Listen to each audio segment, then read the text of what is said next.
toys, I'll keep it safe tonight. Put yourself to bed, I'll keep a space tonight. Funny how the right things last, the rest on the way to die. Set it aside and rest your soul. You can call it back when you're complete and whole. I can know much better for both of us this time.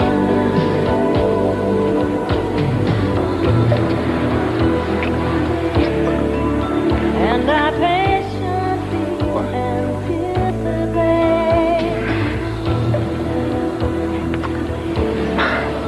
And I know my name. Why did you stop? Why did you? Because you wanted to. I do and I don't. I know. Sometimes I feel like I'm doing everything with my eyes closed. 10 years ago, would have ever guessed, huh? What? That we'd both develop a conscience.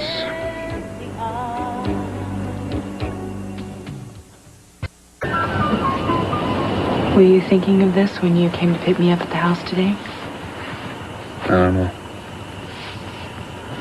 Stopping here, I mean. Well, I didn't know how far we would drive. But if we got this far? Yeah, I knew I would suggest it. But beyond that, I tried not to think. Why does it matter? I just think we should be more careful that we don't do things the way that we used to do things. It doesn't sound so bad to me. We just didn't look ahead. We were going to be married. We had a whole life plan. Yeah, but we didn't talk about how we would live or where we would live. Does that mean it was any less real? No. We just got ourselves in situations where we didn't have any idea what was going on. I mean, you'd say, hey, let's go here, and I'd say yes, and then any other couple would have known exactly what they'd gotten themselves into, but not us. I mean, we were genuinely surprised. You think too much.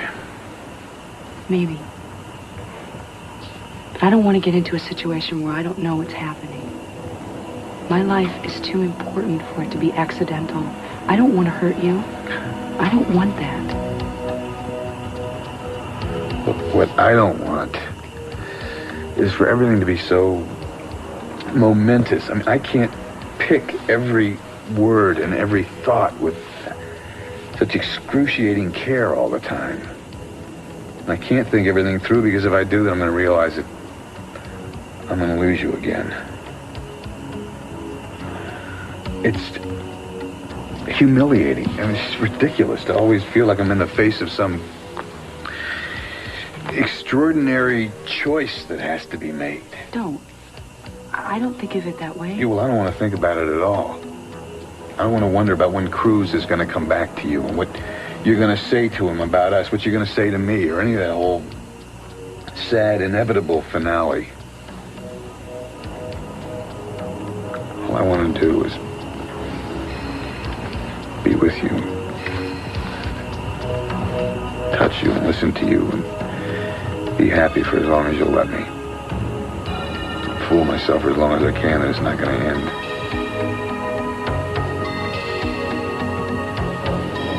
Is that all right?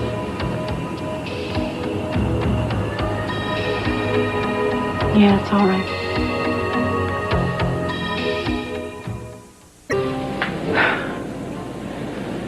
I think Kelly's in love with you. Tried to discourage that. Makes me incredibly jealous, which is something I have no business being. That'll mend. You were very close. No, we weren't actually very close. I mean, Kelly's not really like me. I sort of made her to be like me. Well, I kind of got the impression that Kelly doesn't do a hell of a lot she didn't want to do. No, she does a lot she doesn't want to do because I told her to, because I was a tyrant. That much I could have guessed. See, my mother left for 17 years. And there was a vacancy to fill in the household, and I filled it. I took care of my father. I taught my sister Kelly how to dress, how to use a fork, how to be around people, which she couldn't say to my father because the cardinal rule was don't upset him. I was the only one who was allowed to upset him. I took control. So if she hates me, I'm sure it's about something like that. I think she'd be a different person today if people had been more sensitive to the things that she liked. She liked, telling stories and making puppets and everything that I thought was incredibly childish. And I think that she would be different if somebody had been more understanding of the things she really liked. Well, that was your father's job. You were doing the best you could. When did your mother come back? 5 years ago. Just as beautiful and as interesting as the day she left. Full of apologies and concern, and could we find it in our heart to take her back. But you see, I'd done all these things wrong. With Kelly, with myself, with a lot of things. Because nobody'd been there to teach me any better.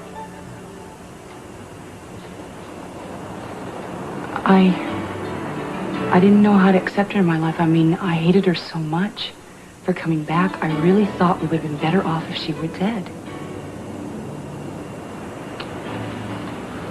But that changed. Well, yeah. I think we all have something that we need to be forgiven for. But is that the way my children are going to think about me? Carmen? Oh, I woke you up. It's Eden. I'm sorry. I forgot about the time change there. No, I'm not at home. I'm not with Cruz. I just called to see how the kids are doing. He is? Well, Cruz taught him all those Spanish words, and he doesn't really know which are which yet.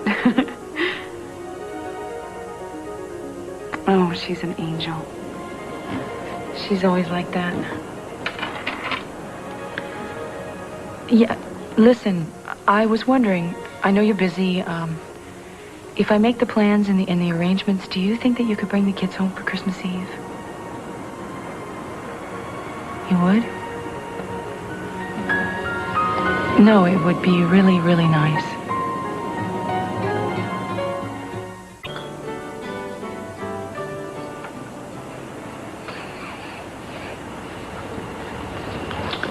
So, you ready?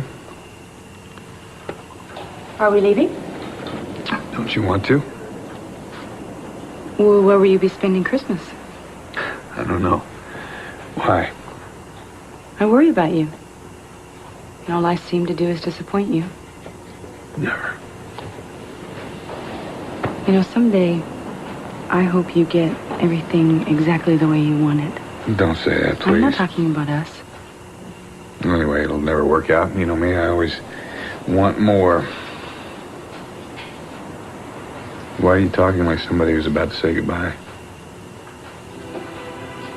Well, my children are going to be coming back.